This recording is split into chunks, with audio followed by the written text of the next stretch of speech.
You're listening to Prime Sports Tennis with Andrea Leand, and on today's show, we'll discuss whether the recent criticism levied against the players regarding their desire or lack thereof to compete at their best on a consistent basis is justified.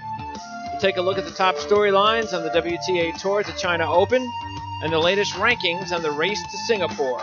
That and more as Prime Sports Tennis on Prime Sports Network starts now.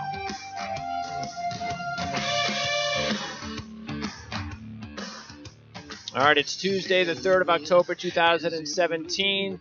Thanks again for tuning in to Prime Sports Tennis with our lead tennis analyst and former top 15 player in the world, Andrea Leand. And Andrea, we spoke a couple of days ago. I had an opportunity to preview the China Open, and not a lot of drama at that point. But there certainly has been a lot of drama since.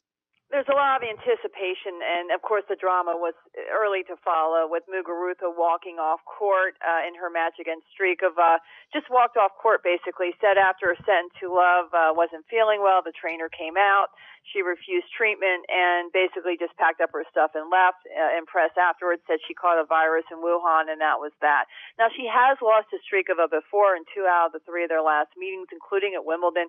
So Strikova has always given her a run for her money. Obviously, a very crafty Czech player who's got a lot of shots, a lot of dinks and angles, and diversity in her game, and is a smart, crafty competitor. So that is the type of player that can upset Muguruza, but as the number 1 player in the world, obviously it sparks a discussion about what's going on over in China and Asia in the last part of this season with the players a little bit fatigued. Of course, we had Sloane Stephens, the U.S. Open champion, going out in her first-round match. Another qualifier, this time Christina McHale. Remember, Greg, we talked about this. Yep. Junior rivals know each other well. But Sloane obviously had the upper hand, the momentum with the Open, and, of course, that result, and the fact that she's such a better athlete with the power and the foot speed and so forth. This would have been a routine straight-set victory, you would think, for Sloane, but absolutely nothing there, nothing upstairs, nothing in the tank, 3-0 off the court in just over an hour. And it was a very disappointing result, and people are saying, why can't Sloane turn it around?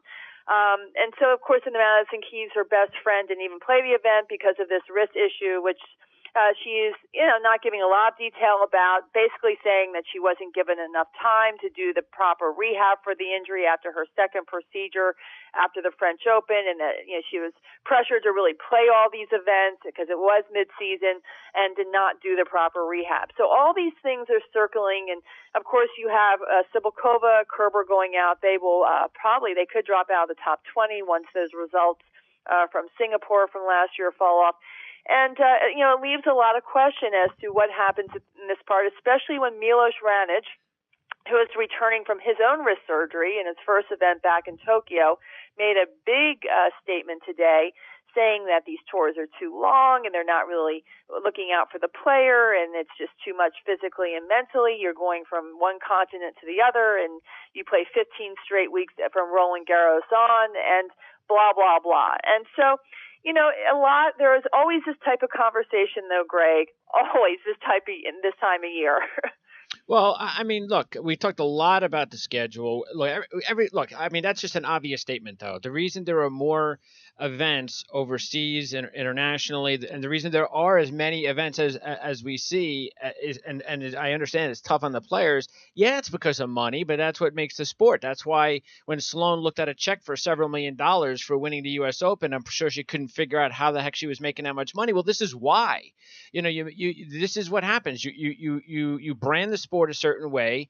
This is where the money comes in from. So you have the good, you have the bad, you have to take both, and that's where you have to be able to manage it as a player. And look at what Roger did. Roger, I hope, disproved a lot of theories that, you don't have to murder yourself. You don't have to succumb. Look, if they want to put the schedule together, let them put the schedule together. You don't have to be a slave to that schedule. Just do it yourself. Do it your own way. Have the schedule that works for you. And yeah, maybe you play some tougher opponents because of your draw and your rankings will be down. But if you're a good player, you'll get over it. You'll win matches, and then your rankings will go up just like Federer's went up. So it's just a matter of each individual person understanding how to manage their own game. Well, you're absolutely right. It always comes down to money, and it's all about money. Why are the players in Asia? Why are the tours there this time of year? Because that's where the money is, and you can't just disenfranchise a tour event or a tournament or a country who wants to have their events for the year, and players who want the opportunities from these events by just saying, sorry, our top players aren't feeling well today. I agree with you. I think it's all about managing your own schedule, looking out for yourself. Obviously, for the women, this is a premier mandatory. They are heavily fined if they don't show up. It's a big deal. But on the other hand, the players have got to really figure out what's best for them. And I've always agreed to it. Free enterprise reigns. Ultimately, the deals are done now between the player and the individual tournament. And if the tournament really wants that player, they're going to go out and get them. And quite frankly, I think after the Open, there should be nothing mandatory. Let free enterprise reign. Let the tournaments get the players they want, and let it fall where it may. Because, of course, as you mentioned, Roger Federer only played 9 events this year. 9 events, number 2 in the world.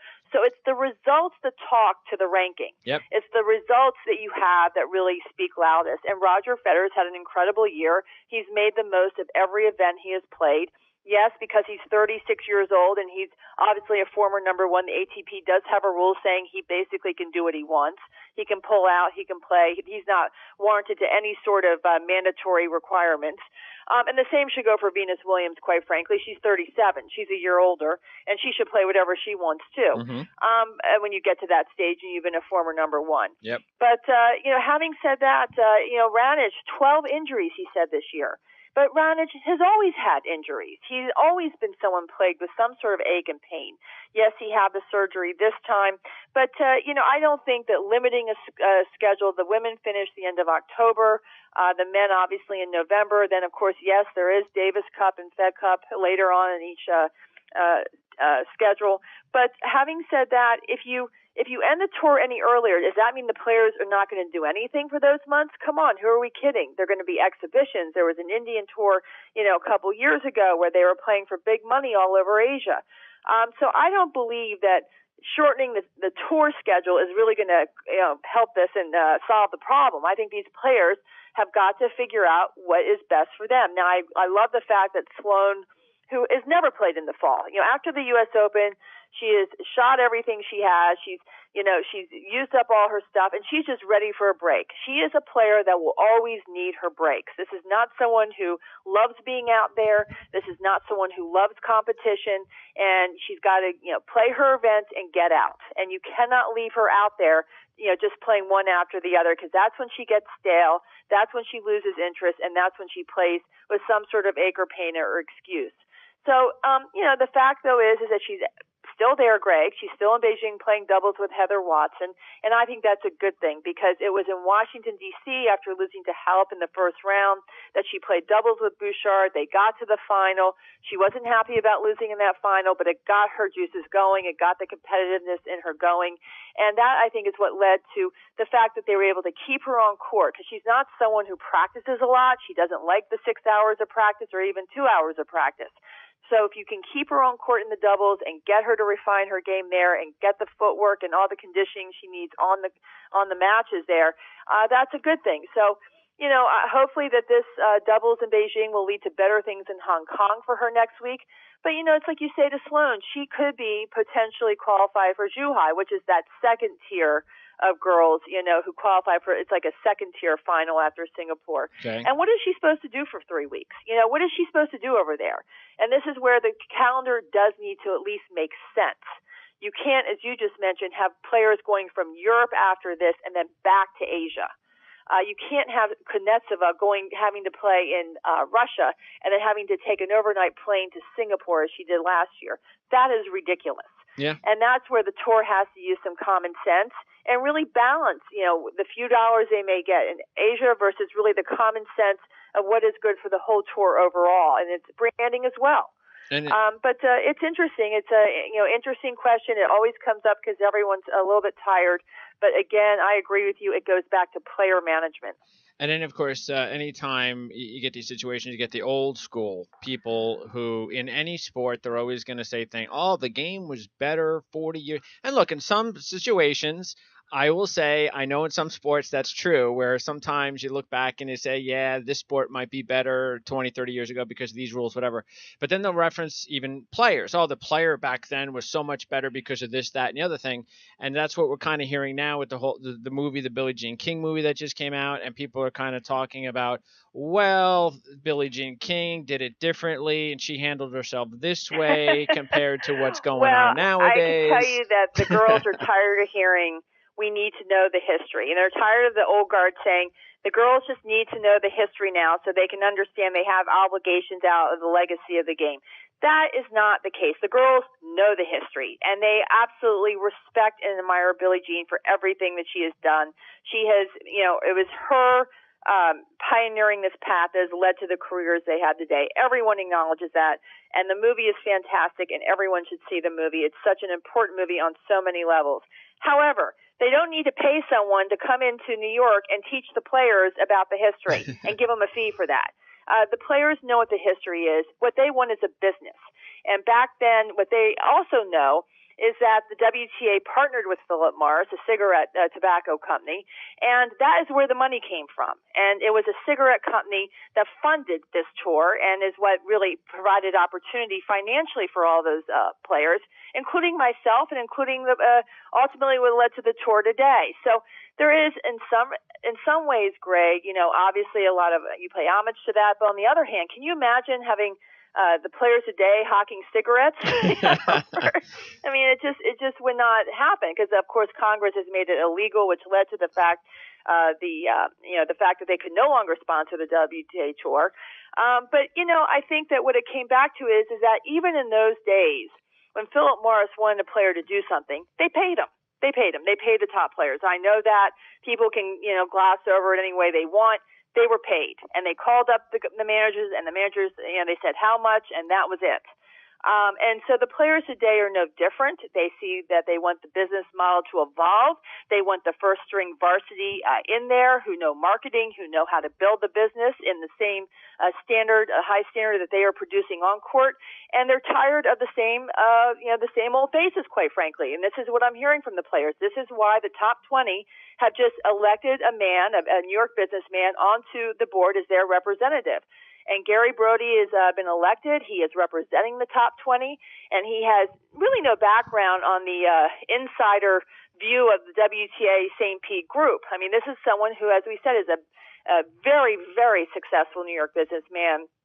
Companies made billions of dollars, I should say, and he understands marketing. He understands business, and this is what the players wanted to send the message to the WTA is we're not going to just sit by and depend on you. We want someone to come in there and evolve this tour. And so, yes, I think that there's a lot of question marks going on right now. It's going to be interesting to see. I think Steve Simon is doing everything he can to try and build the package, build the brand. But it's tough, Greg. It's tough because you're always up against an old guard that doesn't want change, doesn't want fresh blood, and wants to do it the same old, same old. And I think the players realize after also this, this issue over the pension that had to be resolved this year. You had players. The WTA did not have a pension until 1991 for its players. Yeah, that's pretty bad. And health insurance, too, was another issue. Yeah. I mean, can you imagine having professional athletes out there for decades without health insurance or a pension? Sure. And, of course, the female players see their counterparts at the ATP still benefiting from this pension long into their days of retirement. And unfortunately, there wasn't that business model then until it was the middle-ranked players who came into gear, took over the board, and there was a lawsuit that was involved to really, put the message to the WTA that this is going to change. And sometimes that's what it takes with the WTA. It's very hard with this old guard, though, Greg. And so there is a lot of dissension amongst the players as to who to trust and who to invest in. And I think their conclusion is God helps those who help themselves. And they're building their own teams and their own people and their own support group, and they're going to make the most of this. Because you know why, Greg? It's what Roger Federer said. One reason he created the Labor Cup is he saw that players, the only two options they had after retirement, even the top ones, was either being a coach or being a commentator, or sometimes both. Yeah. And that wasn't enough, he said, for him. And he wanted another option. He wanted a platform after he retires And so it went into events. And now we see, Novak and Andy thinking in those terms as well. And I think the women now are taking a lead from Roger Federer and saying, you know what, we want platforms too. And we see Maria Sharapova-Sugapova branding and Serena Williams' branding, and they are building their platforms, and we're going to do that for ourselves as well. What is the major differences then when you take a look? Because you got the major sports leagues, and you hear about. All right, well, you understand how they're put together. You've got your union, and then you've got your you got your commissioner, and the commissioner handles the owners. So with the WTA, for instance, how is the power structure separated between the players and management? Well, considering it be separated? That's such a tough question because it has so many complexities to it. Look, the basic gist is the players have their reps, the tournaments have their reps. They hire the CEO, who's Steve Simon, to implement the tour. So he's like the commissioner and so forth. He's like the commissioner, Steve Simon. He's like, but he's hired by them, so he can't. He doesn't have a lot of authority to do just what he wants on his own. He's got to get permission from everyone. And now you got all these other people coming out of the crevices who somehow have this behind the scenes opinion. Yeah. And so he's got, so many different constituencies and these kind of private constituencies, especially in the women's tennis, which is the most highly politicized tour you could possibly have in professional sport. That, I mean, it's, you just wonder how, quite frankly, if I were him, I would just cancel all the board meetings for a year and a half. I wouldn't even allow there to be a board meeting so I could get something done. Yeah. But unfortunately, you got a lot of small interest, small thinking people who want to protect their territory, to protect their niche in the game that they've had for so long, and reinvent themselves 20 million times. And these are the people, the curmudgeons, that really hurt the CEOs. We saw Stacey Alistair. My goodness, she scored a $500 million TV deal that's paying all the bills for these people right now. And she obviously struggled in dealing with this old guard. And Larry Scott before him, I mean, it was just a nightmare. And he just went off and did his own thing. He sold the tour, he did his own thing, and now he's on to bigger and better things at the Pac-12 as Stacey is at the USTA. So, look, it is what it is. I think the players say just that. It is what it is. And we're going to build our teams, and God helps those who help themselves. Well, look, I mean, we thought that this was going to be a great opportunity for Steve and the game of tennis with what was available in order to change. There were so many things that you could change, and now after 6-8 months since we last talked about this, and maybe even a few months later, it has just been so much better than we could have expected this season. And you can probably throw in the fact that maybe the women's tour was actually helped a little bit in the long run by not having Serena around, because it gave a lot of other players an opportunity to excel and win big events. And that's a good thing for the short run. And I think that also will help them in the long run. And Serena coming back next year would be awesome, because now she'll go up against all these upstarts that have actually played well in her absence. But then you just throw in the men's tour and all the young, exciting players there. This is just a great time for the sport. And I think what you're probably seeing is so many people might be kind of realizing that everybody wants their little piece, and somebody has got to be able to figure out how to make sure that the players are the ones that benefit the most, because it should be the players and the fans that benefit over everybody else. And it's not going to be easy. We understand that. Well, it all comes down to the fan, doesn't it? The experience for the fan. And that's what, as you said, what has spoken loudest to the fan is the tennis. And it's been the tennis on court that has carried the women through this year. It has been phenomenal. The rivalries, the dramas, and all that. I mean, now we have 3 women who could overtake Muguruza for number 1 this week if they win the title in Beijing. Pliskova, Halep, and Svitolina. And so that is what is exciting. You're seeing these vibrant faces. I mean, Alina Svitolina, who is she? Quite frankly, she's one of the best looking girls they've ever had. She is gorgeous. She is absolutely one of the most balanced athletes out there. She's, spent some time after the Open with her famous, he's a famous cricket player in England, a British cricket player. And so she's got this great looking boyfriend. She has a great approach to her game. She's improved so much. This is the Svitolina first came to our attention, Greg, when she beat Serena last year at the Olympics and surprised her. And everyone's like, who is this? And since then, she has won more titles than anyone else on tour. And she has stumbled a bit at the Grand Slam. She lost to Keys in that tough three-setter at the U.S. Open when she was up 4-2 in the third. So yes, there's been a few issues there, which is why people don't know her as well as the others. But she's a bright face. She's someone you got to wrap your arms around and really flesh out for the public and for the fans. They're going to love her. And of course, we've talked about Pliskova, who now has a new coach going into the championship. She's just hired Renee Stubbs, a former player, a commentator who knows the game, lives the game, knows everything you can imagine, has been spot on in her analysis in the commentating booth.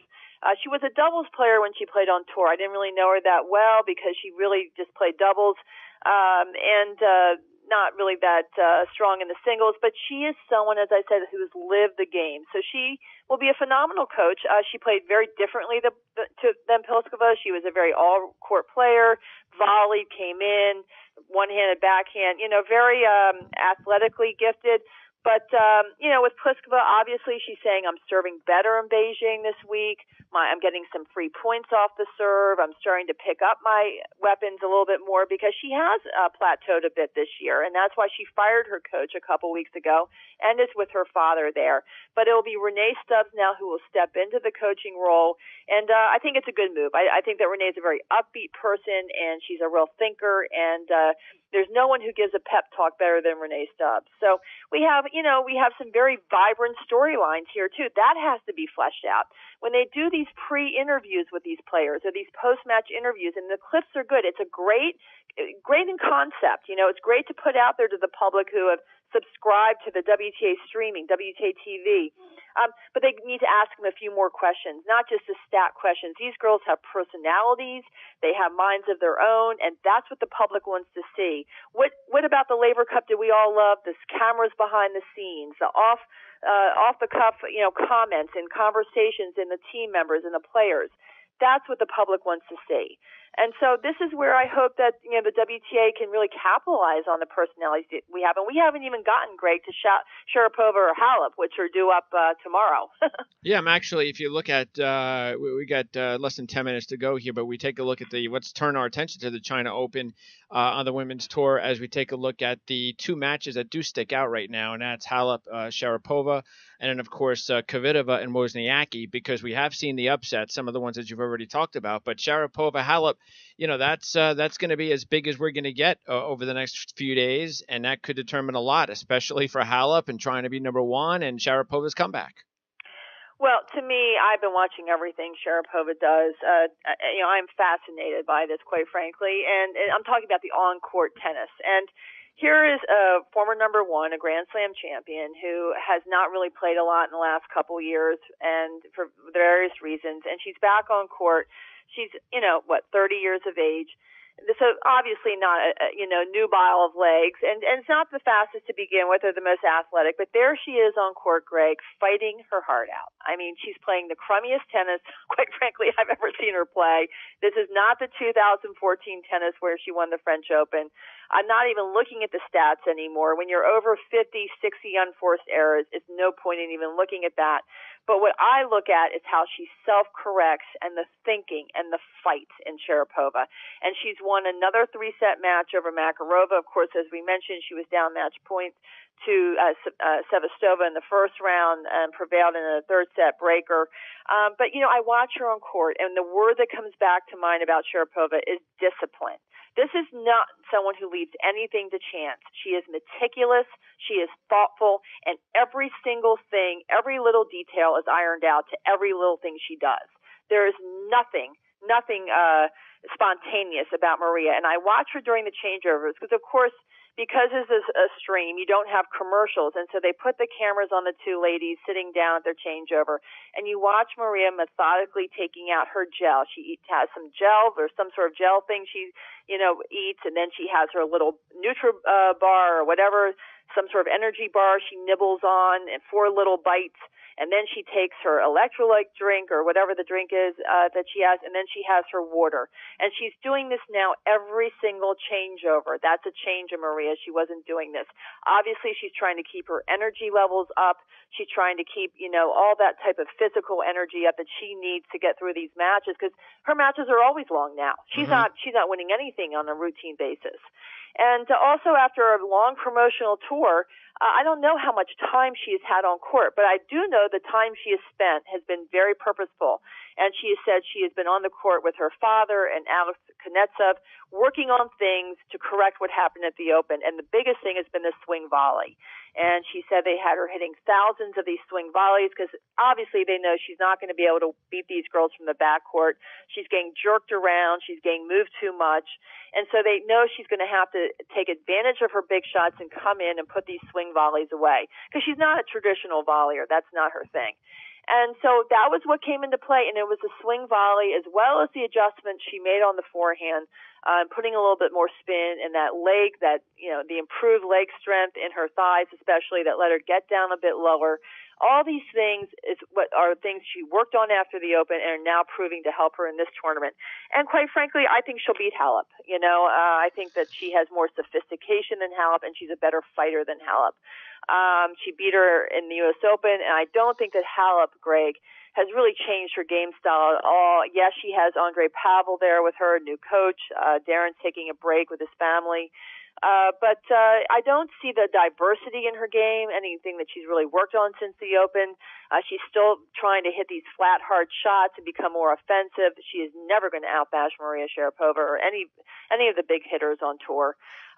So it's interesting though, Greg. You look at her background. Her father had, she inherited her father's athleticism. He was a former football, and I think it's soccer really, player in Romania. She comes from the fifth largest city in Romania, which is still not that huge. But, he had a dairy product factory he ran, and when it was doing badly, she came in to try and help him with it financially. And unfortunately, it folded a couple years ago. But she's very family oriented. And this is not, someone who came from the sophisticated metropolis of, Maria in LA. This is someone who came from a simple, modest background and has that type of approach. And even though she had multiple chances over the last 3 months to take that number one ranking, never did, because I don't really think she wants it. But here, Greg, we have a bit of a different story in that now she's playing for pride. Well, we'll see whether or not that is a difference for her, because that was an interesting match between the two at the U.S. Open. And even though I think I know you talked about her power game in that match, and so I agree. I mean, we really don't think that there should be much of a difference in this go around. I mean, like you said, nothing seems to have changed for Halep, so no reason to believe that Maria shouldn't win. Correct? Well, I picked Maria to win. I think that she should. I think she's done the work that she's needed to since she took. She learned lessons at that U.S. Open. Yep. She learned what she needed to improve on. I don't see the lessons Halep has learned. For me to hear Halep say, "Well, she's trying to make her serve stronger and her body stronger so she can hit harder." That's not the direction. Yeah. She's a defensive player by nature. She's a small woman, a very small woman, and she relies on her speed to get balls back and wear her opponent down. And what she needed to develop in developing an attack game is diversity, is hitting those corners, as we said, the two corners in the back, the forehand corner, the backhand corner, and the two corners on the service line, so she can angle the player off court, open up the court. And she doesn't have that. I've watched her in practice, Greg, and I've watched her practices. I would never allow her hitting guy to stand in the middle of the court. I would put him in one corner or the other and tell her she has to hit every single ball to one corner. I would never allow her to sit on a court and hit down the middle, because that's what she gets conditioned to doing. And she is an instinctual player. This is not someone you want thinking too much on the court. This is not someone who processes tactics very well, which is why the on-court coaching has been a disaster. This is someone who has to learn through muscle memory, like a Bob Brett, where she just plays and plays and practices on court until it's done just routine. She doesn't even have to think about it. And then she can go out and copy it and replicate it in her matches, and that's how she's going to win. But that so far has not been the approach. So we're going to have to see. Look, obviously, if Maria is tired, she's played 2 tough matches in a row. She has only played 6 events this year. She's played nothing since the U.S. Open, but then either Halep, obviously did not do well last week in Wuhan. So she hasn't played many matches either. But, obviously with Maria being a bit older and these matches have to have taken something out of her, you would think Halep has a better shot now. Mm-hmm. But again, I think if it comes down to fight and mentality and competitiveness, there is no question Maria wins on all three accords. Okay, and then two more things quickly. Kvitova Wozniacki, good match, obviously. We talked about Kvitova. Maybe this is a good opportunity for her to advance. Who do you like in as match? Kvitova Wozniacki. Well, obviously Wozniacki is playing the stronger tennis, but Kvitova is one of these wild cards. My vibe is that Petra is very happy off court. She looks very trim and she looks very happy. Lots of smiles from Petra Kvitova. And, of course, I think that she's enjoying her life. I think she's enjoying her team. And so all this is translating very nicely onto court. She, though, had a tough loss last week. We don't know how her cardio actually is. We know she's not big on the training, big on the fitness and all that. But I think that if this comes down to a matter of fitness, I think Caroline should win. But it's going to be up to Petra to take the initiative and play first strike tennis and come up with her winners. I think the stat that will tell the match is Petra's winners. How many does she have? And it'll be up to Caroline to try and counter that by taking some initiative herself. If she sits on that baseline, Greg, and thinks she's going to outlast Petra, I think it's going to be a long match. But because Petra likes China and China likes Petra. I mean, these kids are coming out in hordes just to see her. So she's a very affable person. She's a great personality, great spokesman for the tour. So it'll be an interesting contrast in styles, but it'll be a good one. And obviously a lot's at stake because the Caroline right now, look, she's made the championships or the finals rather in Singapore for the first time in years, and so she's really looking to prove herself too. All right, and then what's the latest that we're hearing on James Blake, who's being sued by a police officer regarding the defamation suit? Well, I wish we were going to end about Rafa playing John Isner in a rematch from the Laver Cup. Well, when is that match, by the way? When is that match? More pleasant. Well, when is that match? When is the Isner? Because we do want to mention that John Isner is playing very good tennis. Yeah, he is. Looking forward to that one. Dimitrov's playing well, and Rafa's over there holding down the fort. Yeah, I mean, there's a twist in the story to the James Blake story, and obviously it is all over the press. We mentioned that there was this trial for this police officer who, and I'm cutting to the chase here, but basically a couple of years ago, he was in front of a hotel in New York on 42nd Street. It was one of the U.S. Open hotels, and was tackled by an undercover police officer. And quite frankly, my interpretation, because it's been online, it's videotape online, everyone can see it. It was a pretty harsh takedown. It was pretty tough, and I can imagine James must have been scared to death, and rightly so.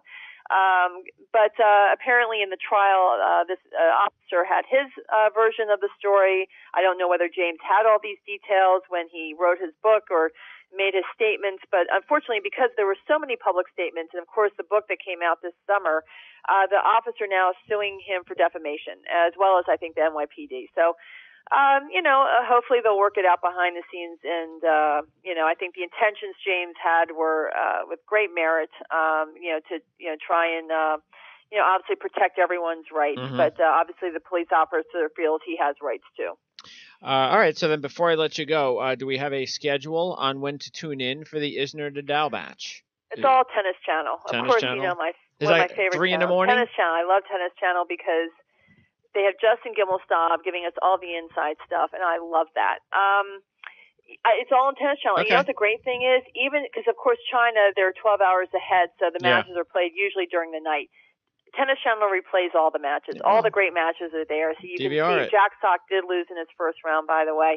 But Sam Querrey also lost in the first round in Tokyo. But can you believe Steve Johnson held the fort, and he upset Thiem in Tokyo? So that was a great win for him, and he needed that after what a tough year he's had. But, I would go right to Tennis Channel and look right there for that.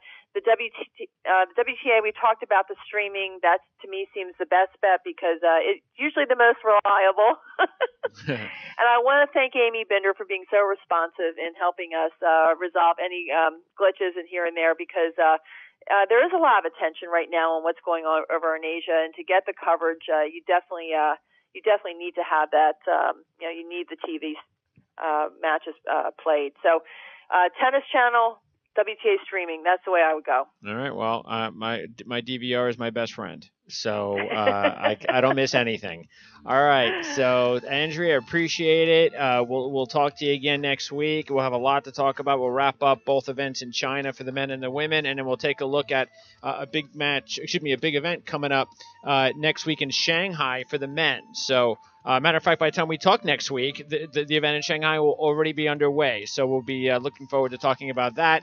And then, of course, another big month left for tennis for the men and women. Lots of big events still to go before the end of the season. And we do want to mention Yelena Ostapenko is into the final, just came through. So we want to add that quickly at the end here. She is into the WTA finals. Excellent. Thanks, Andrea. We'll talk to you next week. Terrific. Thanks a lot. You got it. All right. So don't forget to follow us on Twitter at PrimeSN. That's the best way to receive our up-to-date news, opinions, and on-demand programming alerts. And also check out our on-demand shows at primesportsnetwork.com, our iTunes, YouTube pages under Prime Sports Network. Thanks again for tuning in to Prime Sports Tennis with Andrea Leand on the Prime Sports Radio Network.